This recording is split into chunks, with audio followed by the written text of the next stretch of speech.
Today we are bringing the heat. 3 ways to prepare 3 different peppers.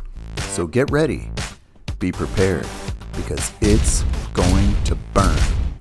You're about to witness the 3 pepper challenge. If you've ever passed by these pretty yellow peppers in the produce section and wondered what they were, you're not alone. Thankfully, I'm here to open your eyes to the Santa Fe Grande, aka Wedo Pepper, which refers to its light complexion. Not only is this pepper the perfect amount of heat for those middle-of-the-road adventurous types, the ones I call doggy in the dark, but Wedo peppers have a sweet, almost citrusy flavor when cooked. And with a little seasoning, they make the perfect addition to any Latin or Caribbean dish. So blister them in a skillet with a little olive oil, squeeze some lime on them, and then dust them with sea salt and cracked pepper. I'm warning you, these things can be addictive. And for the straight missionary types, you know who you are, you can easily eat around all the seeds for little to no heat at all. Tell us in the comments what you think.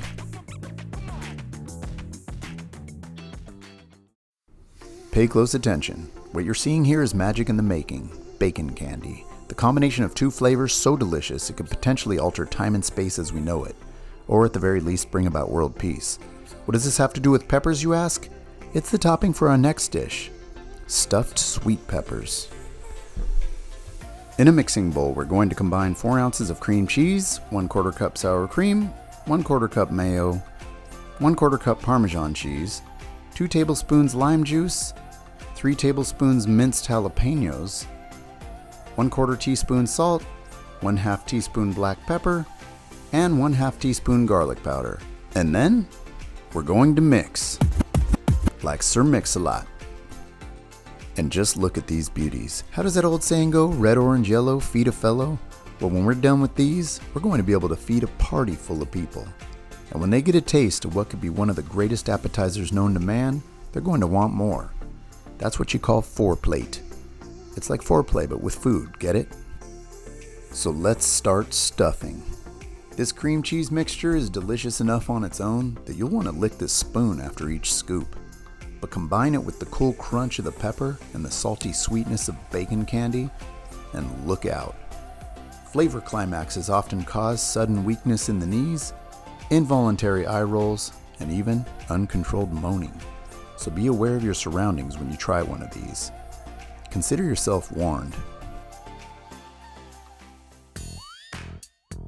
Looking for something hot? You wouldn't be here if you weren't. How about something hot and sweet? Well, keep watching, because not only am I going to show you how to make an amazing sauce that is both hot and addictively sweet, but I'm about to teach you one of my all-time favorite kitchen tricks, one that will blow your mind.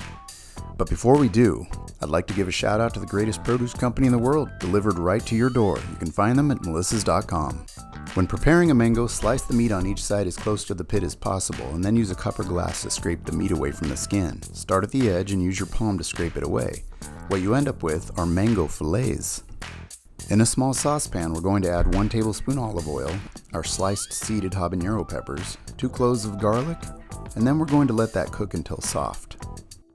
You may want to open a window or use a vent fan for this one, because when the peppers become fragrant, the air becomes spicy. We're ready for the apple cider vinegar, and some salt and sugar. And did you know that cooking peppers reduces heat while maintaining flavor?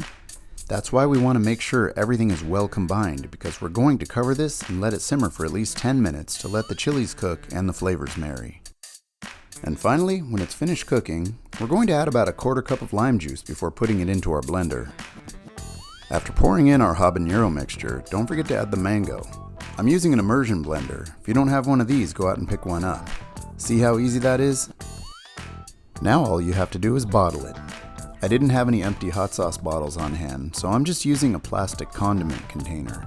Either way, this sauce will last for at least a month in the refrigerator, and is perfect to use on anything you'd like to add a spicy kick to. And look at that beautiful color. If you had 3 wishes, what would they be? Fast cars, hard-bodied boy toys, beachfront real estate? Maybe. Or maybe, after watching this video, spice is what you're looking for. 3 delicious recipes that are guaranteed to bring spice back into your life. And you don't even have to rub a lamp to get it. So be sure to hit that like and subscribe button. And as always, thanks for watching.